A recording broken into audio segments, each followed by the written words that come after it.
recognition, and we have somebody on the call today who has been jumping the recognition. And I just want to mention something about it, because every time we talk about stars, if you're new to Beachbody and you don't understand the star diamond stuff, it's when you bring people onto your team who want to coach, and you develop them and they start moving up in the rank. So someone who is a 10-star diamond, like our speaker today, has been recruiting and developing people. So if you want to take a look at it at a very high level, it means that she's working her business to bring more people into the business and develop them as coaches. And she's not only a 10-star diamond coach, but she's qualifying for 12-star. And in another business center, which Darren was talking about, in a secondary CBC, when you get to a certain level in this business, which is 2-star, you are eligible to open up another business center and start developing people through that business center. So I just thought that I would let you know, because our speaker today has a secondary business center, which has she's at 3 stars. So altogether, she's got 15 stars. My dog is pretty happy about it. So she also started 18 months ago, and she made it to elite coach last year. She is a 2020 elite coach. And right now, currently, she is in the top 10 of all coaches in the network. It's just unheard of. I want everybody to listen from Carrie Schneider. Oh, and by the way, she's from Pittsburgh, PA. Let's bring her in. Carrie Schneider. Carrie, do I have you on, Carrie? Hi, honey. Hi. How are you? Good. How are you? I'm good. You know, everything going on Monday here. I've got my husband walking through, my dog barking. So you have nothing to fear, but the call is all yours. I'm going to go let the dog out. So Carrie, why don't you, I'm going to get out of the way, let everybody know what brought you here 18 months ago. Okay, sure. So, hi everyone. If you have seen the name Carol floating around, that's me. I go by Carrie in real life. I've never been called Carol. So if you are looking, that's my name, Carrie Schneider. I am from Pittsburgh, PA, and I'm super freaking nervous right now. I have 2 kids. They're 5 and 3, and I'm married. And so I'm going to tell you guys just like a little bit about me and how I got started and what drew me to coaching and everything like that.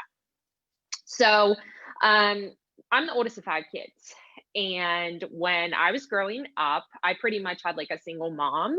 My dad is in active addiction, and he was most of my life. So I, grew up pretty rough. Essentially. I graduated with 9 kids total in my graduating class. So like class of 2009, 9 kids. So from like a super small town, went to a private school, the oldest of 5 kids, and, just whatever, just like living the life. Like my dad was, constantly in and out of our lives. We moved like every single weekend. And when I turned like 16, I decided I was going to go out and get a job. Actually, I hadn't got a job at 15, but when I turned 16, I started working at like a diner, and to be honest with you, like if you've ever heard the phrase, like I thought I was going to like set the world on fire with a wet book of matches, like that was like my life. Like I was making pretty good money as a server, and I loved it. I really did. I loved it. And I, just whatever. Well, when I was 16, I suffered the heartbreak of a lifetime, and it basically just like tossed me into the arms of a man who was twice my age, and was extremely abusive, like mentally, physically, spiritually, emotionally, just super, super abusive. But yet still, I was gonna just live this amazing life being a server, and I was just doing, I guess, what you would say like teenagers or normal 20-year-olds do, just thinking I had the world by the what. So insert, I turned 21 and I meet my husband, and he saved me. Oh my goodness. Of course, I'm already getting emotional, which is just terrible. But so I meet my husband and I get pregnant. I was pretty young, scared, super scared. And when I had my son, he was born with 1 kidney. just give me 1 second because I need to calm down here. My son was born with one kidney. And when obviously like being young and being a new mother, that was super scary. You know, like, oh my gosh, like I'm bringing a child into this world and he's missing an organ, which if any of you are familiar with that, you know that it's not necessarily like the fact that you can live a normal life with one kidney, but it's more along the lines of like, you know, what happened to the kidney. So we were like super, super scared. And it just completely ruined the end of my pregnancy for me because it scared the life out of me. So when I had him, I remember like thinking like, oh my gosh, like I'm bringing this kid into the world now. And like, what am I going to do? And one thing at the time I knew is that I never wanted to take my health for granted ever again, ever again. And at that present moment, my youngest sister, my mother had given her a DVD off of like the internet. And my youngest sister was like 14 at the time and she was overweight. And she had lost like a really good amount of weight using it, which was the 21-day fix. And I said to my husband, I said, which we weren't married at the time, I said, I want you to get me this DVD that my sister Anna is doing. And my husband was like, just go to the gym. And I'm like, well, I have a kid at home, John. Like, it's not going to work that way. Like, just get me the DVD. So naturally, he gets me anything I want. So he orders it, even though he says it's not going to work. And my first workout, I made him go upstairs. I was like ashamed because at that moment, I guess I realized like I really was so uncomfortable in my body. Like I really was. So next thing you know, I start seeing people and they're like, oh my gosh, Carrie, you look amazing. What are you doing? And I'm like, doing this DVD. And everyone is going out and buying the DVD. So at this time, like I didn't know about coaches or anything like that. So I lived my life. I get pregnant with my daughter. And when I got pregnant with her, I had married my now husband. And I just was in the best shape of my life. Like when I got pregnant with my daughter, I was just feeling amazing. It was just wonderful. And had her and everything like that. And that's whenever the on-demand service came out. And I'm fortunate enough to be like a girl and a boy mama. Whenever I had my son, I was like afraid of like everything happening to him. And then when I had my daughter, it was like, oh my gosh, I'm afraid that she's going to end up just like me, you know? And so I have her and I use the on demand. And again, I undergo like an amazing transformation and again, was in the best shape of my life. And at this point, I'm still working at the diner. All right. And I'm just like miserable. Like John and I were on the brink of a divorce and I was just miserable. We were living paycheck to paycheck. It was just terrible. And so one day I went to the diner and I came home and like we had childcare issues because my family couldn't really help me babysit the kids. And we were like passing the baby off every weekend and like only seeing each other for an hour. And like in the back of my mind, I'm like, oh my goodness, what am I going to do whenever Braden goes to school? So come home one day and I'm like sitting at the table and I had a 900 square foot house at the time that was literally crooked. And I'm sitting there and I'm holding my daughter and I look down at her and I was like thinking in my head, like, oh my gosh, like I'm so miserable. Like my life is just terrible. Like I have nothing. Like I'm living paycheck to paycheck. I'm living in a house that's falling apart.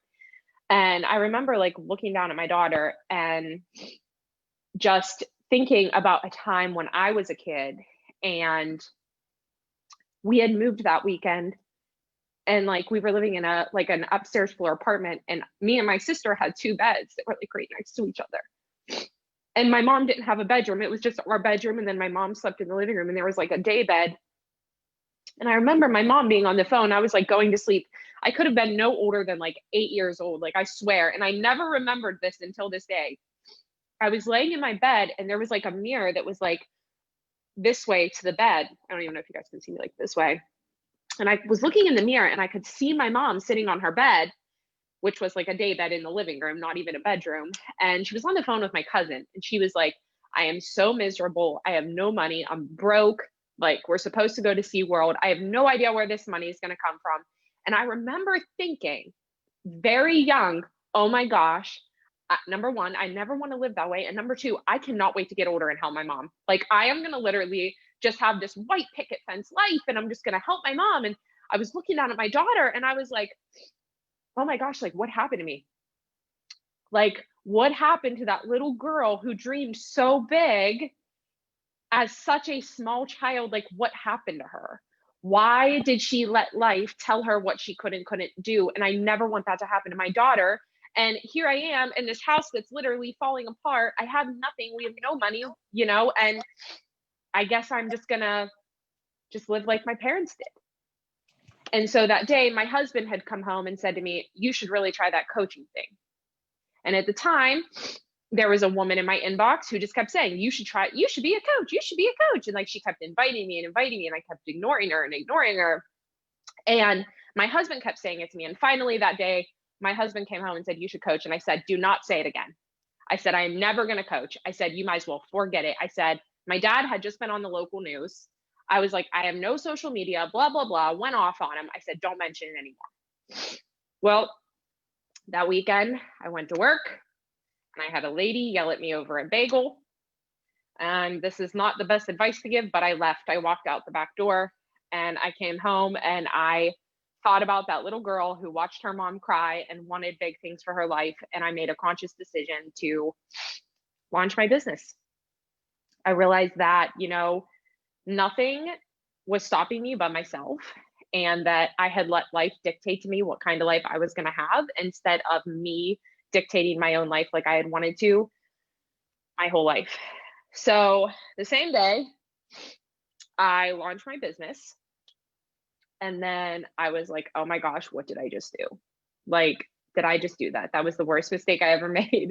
What am I thinking? I'm never going to make any money. Like, I'm never going to be successful. And I was just like so torn down, even that very second that I launched. But here I am, you know, 18 months later, sitting in this chair talking to all of you guys. And I just could have never have imagined that. So, you know, that's how I started coaching. That's a startup story. And it's, hey. I'm blown away at, it's still so raw for you, you know, and you and I have talked a few times, and I really appreciate you sharing that vision of you growing up and then you having a daughter. Like, it really takes that moment to really understand what you don't want to do with your life. You know, it's the epiphany, it's the backed into the corner moment. And I want the audience to understand that there's no certain type of coach. You know, there's a type of human, there's a type of person, and that type of person is somebody who wants to make a change, somebody who has a bigger desire to make a change than for things to stay the same. So I really appreciate you being so honest and vulnerable, and allowing people to see this. And it's painful for you to talk about it every time that you hit that breaking point. It is. And I'm sorry I made you through it, but I made you go through it. But you did say that you didn't want to be a victim of your circumstances, or you didn't want the life to dictate how you were going to live. And that's a very, very powerful realization. So, okay, I want to know, how did you even know this was a coaching thing? And how did you even get started? Like, what was the first thing that you did when you went all in and said, I can't go back to the diner anymore? So I knew, obviously, by this time, like, I'm like posting my transformation on social media just for fun. Like, I had the most amazing transformation and I felt amazing. And I love sharing it even before I essentially got paid to do it. You know, my family would always make fun of me. Oh my gosh, like, you're working out on vacation, like, you're crazy. But I was super, super passionate about it. And insert, I had coaches after coach after coach in my inbox a lot asking me to do it. But one had stood out because she was literally relentless in her pursuit, every day, like, messaging me. I'm not even kidding you. She's just telling me, be so good at it, whatever. And then, so the very first thing I did, so I launched and I'm like, oh my gosh, what did I just do? You know, And I went 9 days without having my first challenge pack sale. And I was like so discouraged. My first paycheck was like $50. And I was like, great. Now what? Like, this is terrible. Now I just feel stupid. Like, oh my goodness, like $50 is not going to do anything for me and everything like that. And then there was literally a voice inside of me. And like then I thought I was losing my mind, and so did everybody else. But now I know that there was a voice inside of me saying, like, keep going, just keep going. And at the time, everyone thought I was crazy. But now I know that that voice was absolutely not, it was divine intervention. Like, there's no other reason for it. And my second paycheck after I kept going and going was like $300.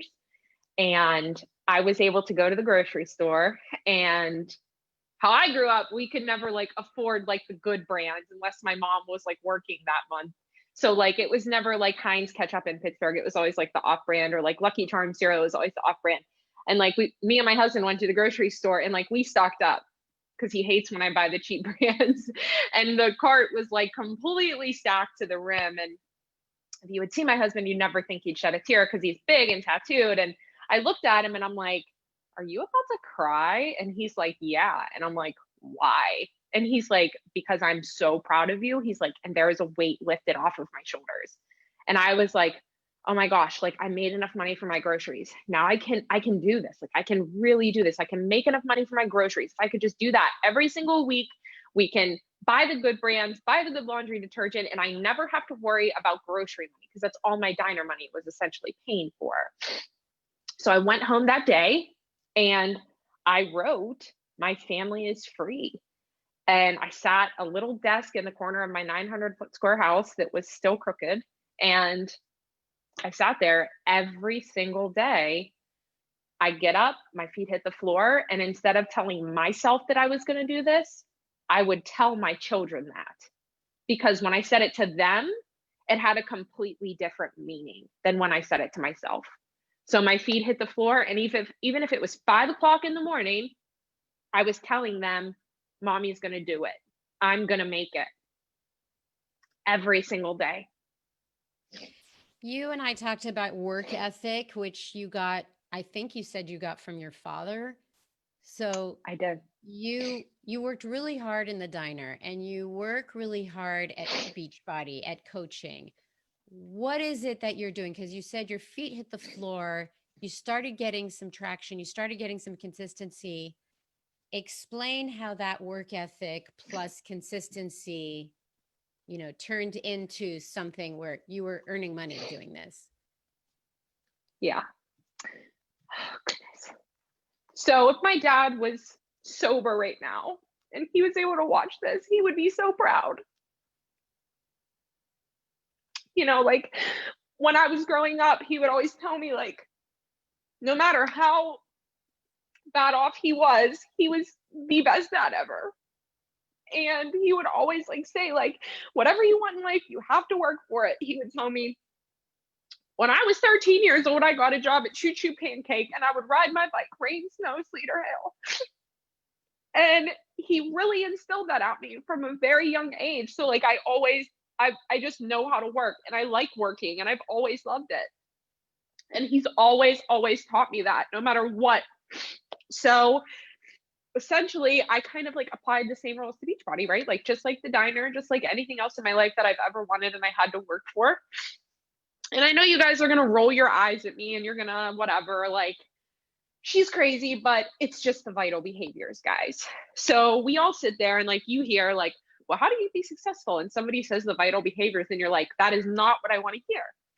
And I know that whenever people ask me about my success and, everyone like that, you guys expect like a unicorn answer. Like, well, it's all of these like magical things, but it's really nothing magical except for the tools that we are already given that are in front of us. And applying that work ethic behind that is just a game changer, like absolute game changer. So I'm here. I'm just, yeah, vital behaviors. So we can say it, lightly in a sentence. I just do the vitals. I just do the vitals. But what is different about you doing the vital behaviors than someone else? Like, why are you gaining success doing those vital behaviors, working the business activity tracker? What are you doing? I mean, I'm just trying to deconstruct the unicorn. Okay, so the first thing, and I know you guys have heard this, and I just like really want to touch on it because I think it's super important, and it's like consistency in all of the things. So the first thing is that treating this business like it's an actual business and like it's an actual job. So like you owned a brick and mortar building, and my coaches hear me say it all the time. So like you earned a brick and mortar building, right?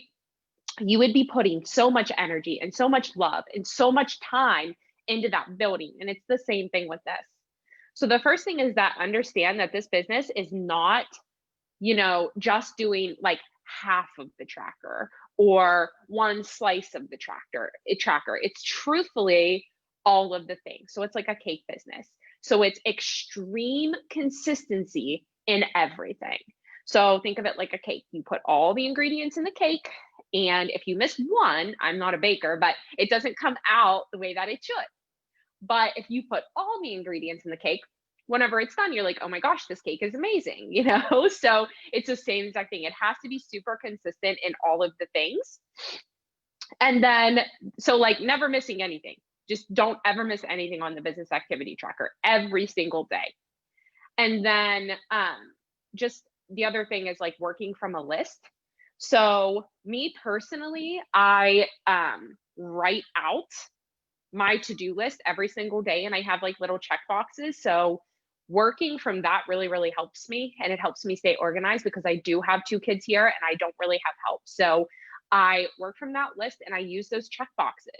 And it's like, do a load of laundry, invite, do a load of laundry, connect, so that I'm really able to track what I am doing on a day-to-day basis. The other thing is inviting. So I know that it can be uncomfortable, and I know that sometimes we can second guess it. Like, oh, like I'm a little afraid to invite that person, and you feel weird about it, but the thing is I honest to goodness love inviting because I love my challenge groups. And I think that everybody on the planet should be a part of my group.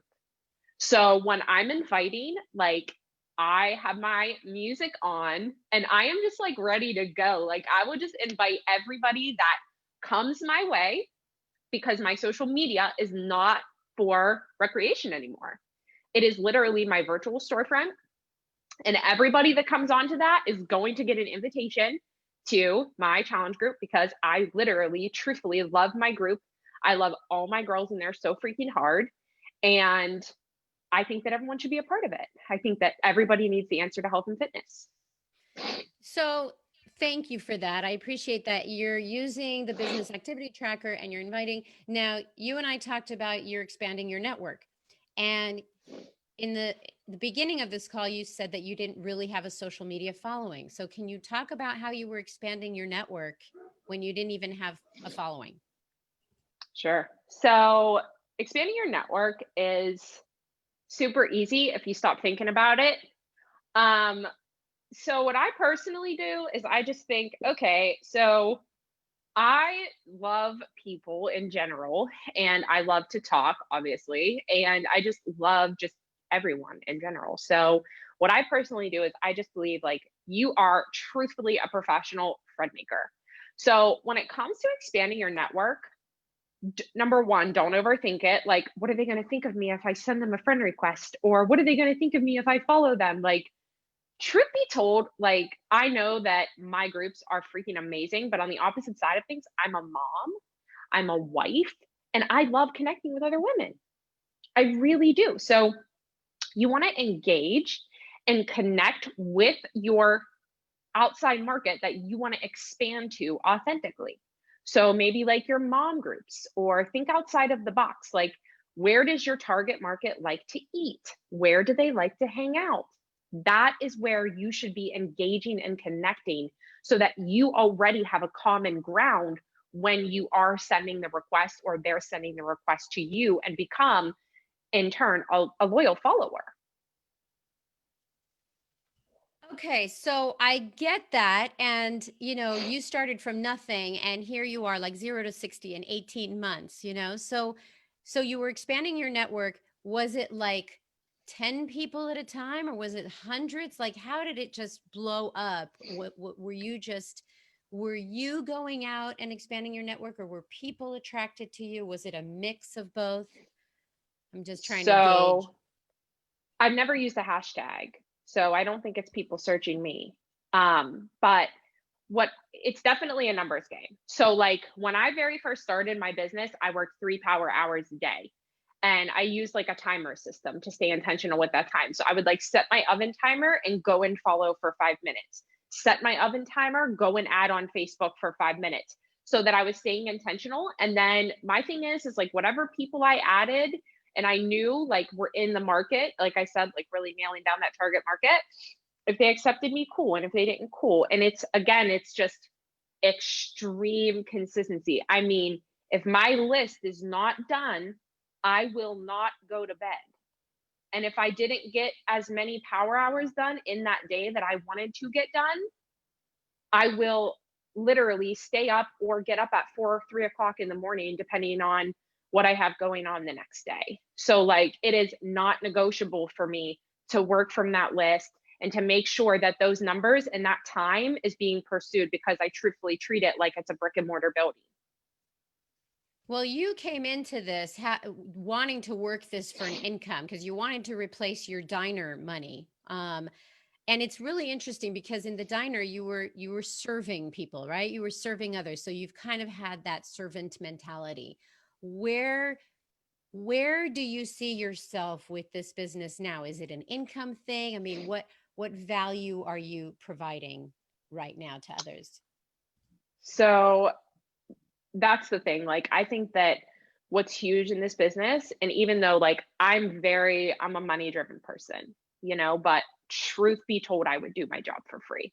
Like, absolutely I love running challenge groups. That's my passion. Fitness is my passion. Like, I'm obsessed with it. I love it. And I love helping people get and feel as amazing as I did after spending so many years uncomfortable in my skin. Um, and I think really too, just like developing an understanding that this business isn't about us. Like, I love the money, don't get me wrong, but like truth be told, it's not about me. Um, and that really has to be fully understood.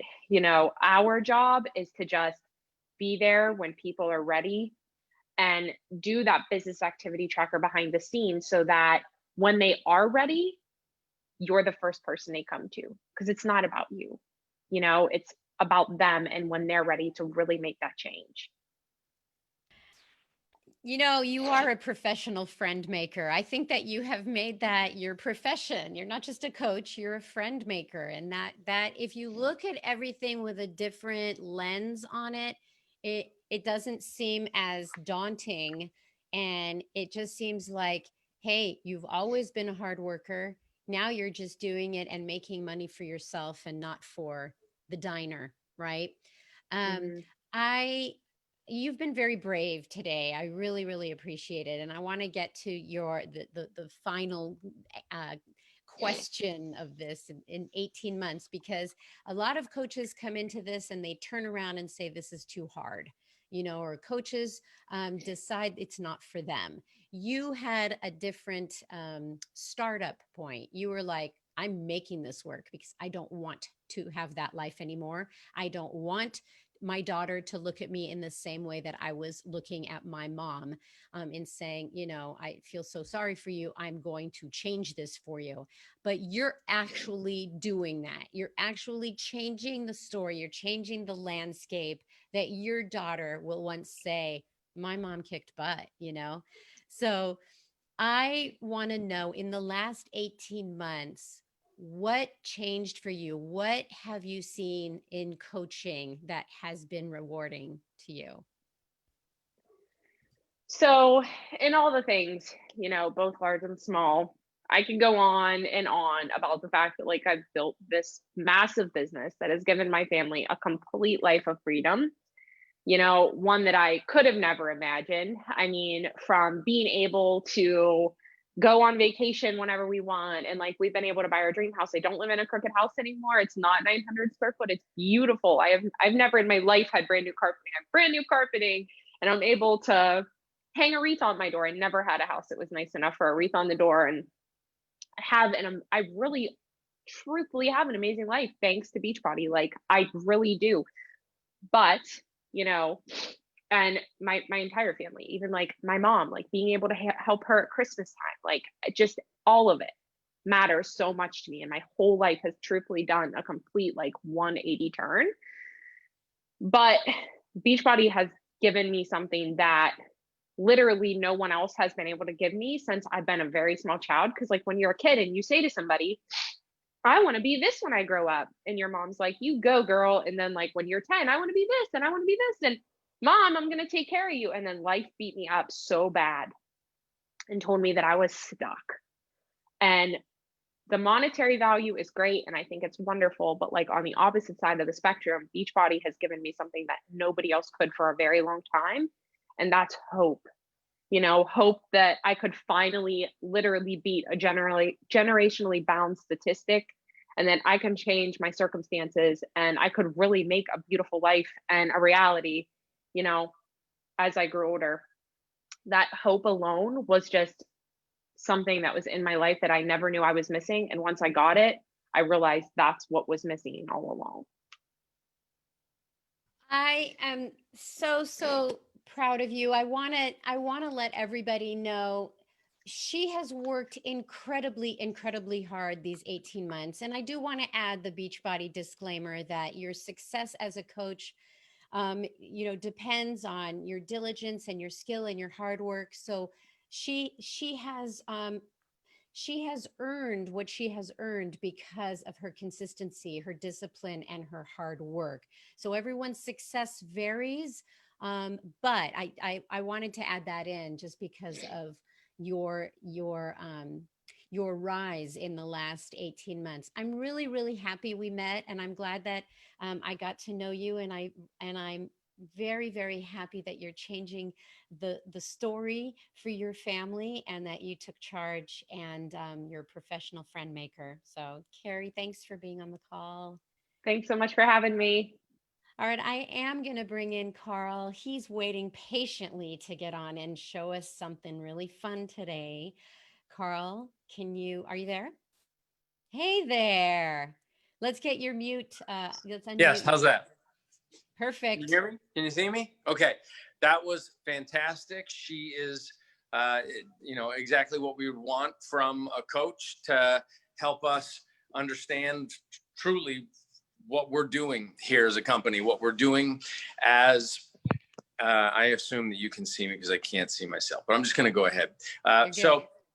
Okay, great. So what she just described can be true for anybody, but the most important thing is it will be true for anybody that like these moments where she's like, what have I done? The voice inside your head says, this can't work. It's not going to work. And she managed to find it within herself to make it work. And the fact that she would not just say to herself, all right, I'm going to go do this work, but she would say to her kids, I'm going to go do this work. That puts everybody around you on notice that this is serious, that helping people achieve their goals is a job and you deserve to get paid for it.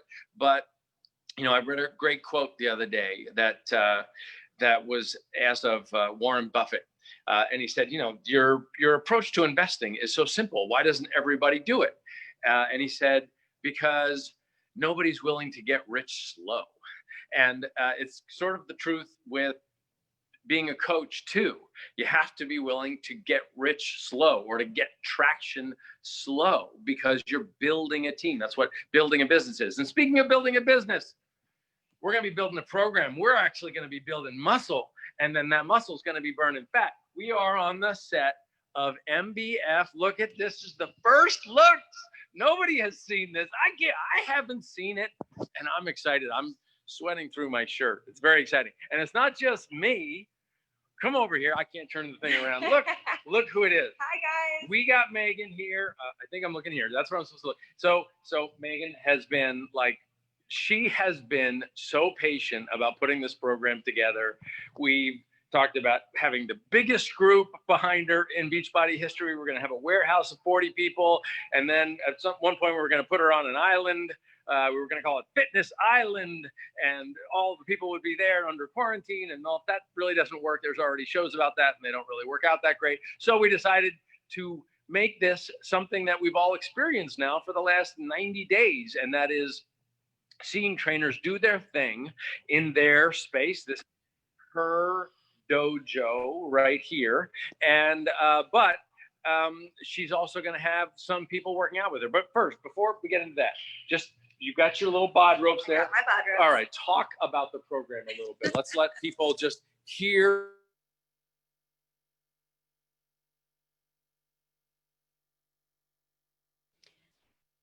We've got a little bit of a frozen screen there. Carl, can you hear me?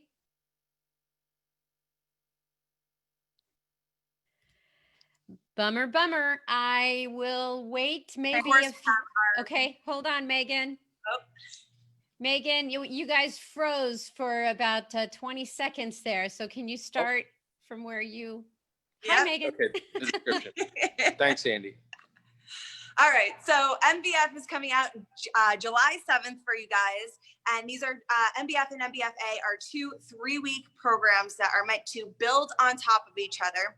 Traditional strength training set to the beat of some really incredible music. I absolutely love the music. And of course, you have these new bod ropes, so new pieces of equipment that are coming Well, out. they work. So there are your cordless indoor jump rope. They're great for indoor use. They're great for not hitting your kids or your spouse or your dogs on accident, breaking anything in your house. So these are really fun. We're going to have a lot of fun with them in the program. But I need to show you guys the coolest part of this program, because you might notice that there's no cast here on set. Oh, yes, and there is. so there's my cast. They are all checking in for the first time on Beachbody from their living rooms, just like you guys will be. So they're going to be checking in. You're going to see a very, very fancy version of Zoom as you're watching this program. So everybody's going to be in their living room just like you guys are. Yeah, what's really cool. So we have cameras literally set up, high quality cameras while they're zooming here. We're going to be capturing them with full quality video so that you have the experience that you expect from a Beachbody program. And I've got to tell you something. This is, cover your ears. Megan has taken the art form of communicating on camera and training people on camera to a whole new level. It's like fantastic. You will feel so engaged with her as she does the workout, just like she's going to be engaging with these folks. You're going to feel like you're one of them. So I'm going to let you get a workout. I know we got a super tight schedule today. It's happening. So Sandy, I'm going to hand it back to you, but thanks everybody for continuing your hard work, for continuing to be great coaches in the midst of all this. You are helping people. The specials are happening for June. Keep going. Salted caramel comes out in like a week and a day. There's so much going on. Let's just keep this going. Keep helping people. Thank you. Thank you. So she's pretty good at Zoom, I guess you could say. She's the best Zoomer on the planet, I think. Okay. All right. We'll talk later. Nice to see you. All right, everybody. We're going to get off the call right now. I can and I will. It just sounds a lot like Carrie Schneider. She said she would do it. She did it. And you can too. So go ahead, make it an amazing day today. Smile. It's National Smile something I read. I don't know, but just have a great day, everybody. We'll see you here next week. Bye-bye.